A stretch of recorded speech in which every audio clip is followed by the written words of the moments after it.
हाँ, अरे One last question. बोलो बेटा, औरतों को तो वैसे भी दुनिया मौका नहीं दे रही, बोलो कहाँ हो Sir, तुम? over here.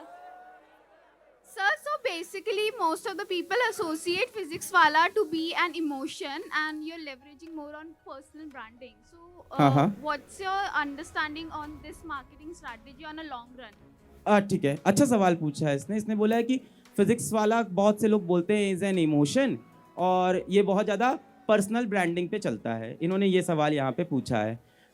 पहली बात, अगर ये चलता है तो इसमें प्रॉब्लम क्या है? पहला चीज़, अगर अगर ये चलता है, अगर फिजिक्स वाला इमोशन है तो दिक्कत क्या है? बच्चे और मेरे बीच में या बच्चे हम लोग के बीच में है तो इसमें कोई दिक्कत की बात नहीं है, होना चाहिए। दूसरी चीज़ ये है कि ये पर्सनल ब्रांडिंग में चलता है, इसमें भी दिक्कत अगर ये है। अब मैं आपको इसके बाद खटाखट डेटा वाइज बताता हूँ ये ऐसा क्यों नहीं है। तो ऐसा इसलिए नहीं है क्योंकि हम एक साल में 10,000 लेक्चर डिलीवर करते हैं आपके अंदर, 10,000 लेक्चर्स, और उसमें से किसी लेक्चर के अंदर मैं नहीं होता हूँ, हमारे टीचर्स पढ़ाते हैं। आज हमारे विद्यापीठ के 130 सेंटर हैं इंडिया में। मैं किसी विद्यापीठ के अंदर ना शिक्षक हूँ, ना सेंटर देखता हूँ, ना सेंटर हेड हूँ, मैं वहाँ भी प्रेजेंट नहीं हूँ। इसके सिवा मैं आपको ये बताता हूँ कि एक बड़ा अच्छा इंसिडेंट सुना देता हूँ आपको कि how PW is growing above and over me. तो एक दिन मैं लिफ्ट में था अपने ऑफिस में, ग्राउंड फ्लोर में, और लिफ्ट में अचानक से एक बंदी दौड़ती हुई आई, और दौड़ती हुई लिफ्ट में एकदम बंद होते हुए जो लिफ्ट नहीं होती, ऐसा करके हाथ देके उसने रोका और अंदर घुस गई। तो मैंने भी थोड़ा सा जगह दी, मैं थोड़ा पीछे हट गया। फिर उन्होंने मुझसे बोला फिजिक्स वाला का ऑफिस कहाँ है? तो हमने बोला कि किस फ्लोर पे जाना है आपको? फर्स्ट फ्लोर पे, फोर्थ फ्लोर पे, एट्थ फ्लोर पे, आपको किससे काम है?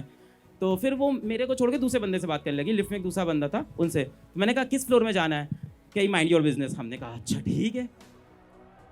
वो मेरे को नहीं पहचान रही थी। So I went on then 8th floor. मैं 8th फ्लोर पे पहुंचा और मैंने जाके कहा यार आज ना मेरे लिए बहुत खुशी का दिन है कि लोग पीडब्ल्यू को जान रहे हैं, मेरे को नहीं जान रहे हैं। तो अब फिजिक्स वाला उस इमारत को आज पार कर चुका है, पर ये क्वेश्चन अभी भी चलते रहते हैं। बट ये चीज़, इसका एक दूसरा प्रूफ भी दे देते हैं। हमारे यहाँ एक मेजरमेंट होता है, उसको बोलते हैं हम लोग CTR। अगर यहाँ कोई यूट्यूबर है तो जानता होगा, उसको क्लिक थ्रू रेट बोलते हैं। तो अगर हमारे किसी भी एक क्रिएटिव पे, किसी भी थंबनेल पे मेरी फोटो होती है या हमारे पीडब्ल्यू के लोगो रहता है, दोनों में से कोई भी एक चीज़ रख दो तो उसका CTR जो वैल्यू है वो सेम आ रहा है आज के टाइम पे। तो मेरी पर्सनल ब्रांडिंग से पीडब्ल्यू काफ़ी आगे जा चुका है। बहुत से लोग आज मुझे नहीं जानते, फिजिक्स वाला को जानते हैं। तो आई थिंक वो स्टेज पार हो गया है। पर आपके क्वेश्चन को मैं फिर से यही टैकल करूंगा, अगर वो है भी तो दिक्कत क्या है? मैं खड़ा हूं ना, मैं करूंगा ना बच्चों के लिए अच्छा। प्रॉब्लम क्या है? अगर बच्चे मेरे पे ट्रस्ट कर रहे हैं और मैं ट्रस्ट को निभा रहा हूं, तो इसमें इशू क्या है कि ये लॉन्ग टर्म नहीं चलेगा? मैं जिंदा हूं, चलेगा, क्यों नहीं चलेगा? सर, हाँ। Sir please. हाँ बोलो ना, माइक तो तुम्हारे पास है, मैं क्या कर लूंगा? सर, आप हाँ। इतने रीजनेबल प्राइस में एजुकेशन प्रोवाइड कर रहे हैं ऑनलाइन, और दूर दूर तक ऑनलाइन एजुकेशन में पीडब्ल्यू का कोई कॉम्पिटिटर नहीं है। तो नहीं आप है। ऐसा क्या अलग कर रहे हैं कि आप इतना आउट ऑफ द बॉक्स जो कर रहे हैं?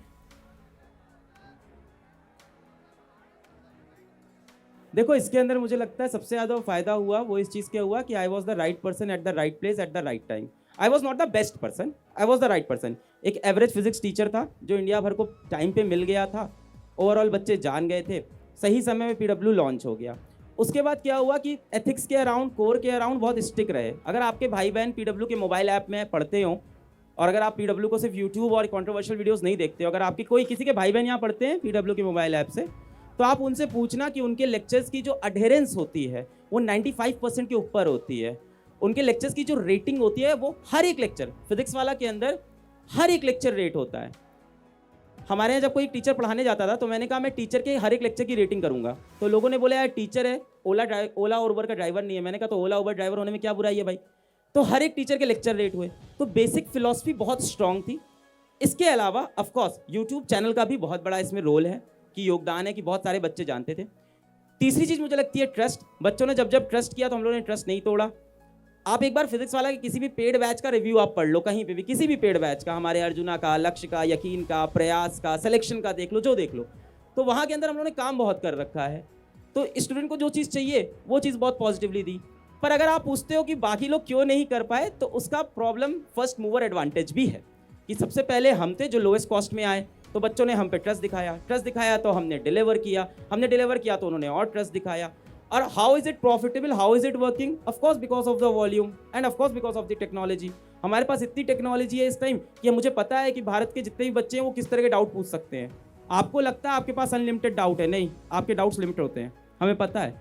इसलिए हमारे पास ऐसा डाउट इंजन भी है, जो बच्चा जितनी डाउट पूछ सकता है उसको हम आंसर कर सकते हैं। तो I think having huge number of students is a benefit for us, and serving to them with the right intent has been working for PW. बाकी लोग ये चीज़ें क्यों नहीं क्रैक कर पाए? आई थिंक इंटेंट का प्रॉब्लम था, फाउंडर नॉट बीइंग टीचर का एक बहुत बड़ा प्रॉब्लम होता है एडटेक के अंदर कि अगर फाउंडर टीचर नहीं होता तो चीज़ें नहीं चल पाती है। एंड ऑफ कोर्स एक यूट्यूब के ऊपर जो हम लोग का इतना बड़ा चैनल था उसका भी बहुत बड़ा फ़ायदा मिला, बहुत सारे बच्चे हमारे साथ जुड़े, भरोसे पे बच्चों ने जब जब भरोसा किया हम लोग ने उसके लिए काम किया।